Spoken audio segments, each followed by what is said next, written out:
اعوذ باللہ من الشیطان الرجیم، بسم اللہ الرحمن الرحیم۔ السلام علیکم ناظرین، میں ہوں آپ کا ہوسٹ محمد عقیل اور ہمارے اس چینل میں آپ سب کو خوش آمدید۔ ناظرین اکرام، آج کے اس ویڈیو میں ہم بات کریں گے جاپانی پھل کے بارے میں اور اس کے بہت سارے ہیلتھ بینیفٹ کے بارے میں۔ تو آپ سے درخواست ہے کہ اس ویڈیو کے ساتھ آخر تک جڑے رہیے گا تاکہ آپ مکمل معلومات سے آگاہ ہو سکے۔ تو چلیے شروع کرتے ہیں آج کی امیزنگ ویڈیو۔ دوستو، جاپانی پھل جسے عرف عام میں جاپانی پھل اور اردو میں ملوک اور انگلش میں پسٹیمون کہا جاتا ہے اور اس کے بے انتہا ہیلتھ بینیفٹ ہیں۔ ناظرین، یہ پھل شروع میں جاپان سے امپورٹ کیا جاتا تھا، اس لیے ہم اس کو جاپانی پھل کے نام سے یاد کرتے ہیں۔ اور دوستو، آج کل اس کی سب سے زیادہ کاشت چین میں کی جاتی ہے۔ پاکستان میں بھی کئی دہائیوں سے اس کی کاشت جاری ہے۔ پاکستان میں کشمیر اور سوات میں یہ پھل وافر مقدار میں اس کی کاشت کی جاتی ہے۔ دوستو، یہ پھل گرم مزاج کا حامل ہے، اس لیے ایک ساتھ حد سے زیادہ کھانا نقصان دہ بھی ہو سکتا ہے۔ اس میں vitamin A, vitamin B, vitamin C, calcium,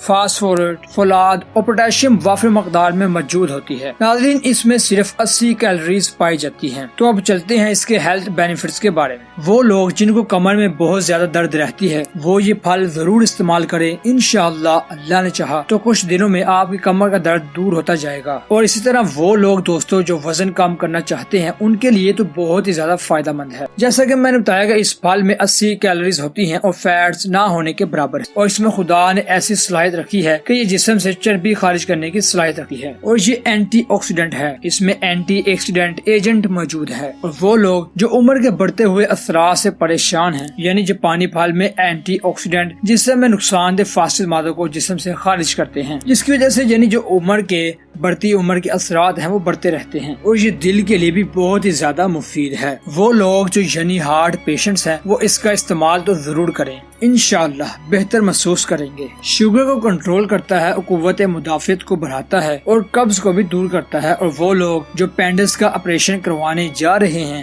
وہ بھی یہ پھل استعمال کریں، مفید ثابت ہوگا۔ اور عورتوں کو لکوریا میں بہت ہی زیادہ فائدہ دیتا ہے۔ وہ عورتیں جو لکوریا کے مرض میں مبتلا ہیں وہ اس کو ضرور استعمال کریں، انشاءاللہ 1.5-2 ہفتے میں آپ کو لکوریا کے مرض سے نجات ملتی جائے گی۔ اور اس پھل میں بہت ہی زیادہ انرجی اور طاقت پائی جاتی ہے، اور یہ فوری طاقت پرووائڈ کرنے کا حامل ہے۔ اور خاص طور پر وہ بچے یا وہ حضرات جو اپنے کھیلنے کے بعد یعنی کام کرنے کے بعد اپنے جسم میں کم انرجی پاتے ہیں، اس کا استعمال ضرور کریں، یہ کوئک انرجی پرووائڈ کرتا ہے۔ تو ناظرین، یہیں تک تھی آج کی ہماری ویڈیو۔ ہم امید کرتے ہیں کہ آپ کو یہ آج کی ویڈیو کافی پسند آئی ہوگی۔ ویڈیو پسند آنے کی صورت میں ہمارے چینل کو سبسکرائب، لائک اور شیئر کیجیے گا۔ دوبارہ جلد حاضر ہوں گے ایک اچھی نئی ویڈیو کے ساتھ۔ اجازت دیجیے، اللہ حافظ۔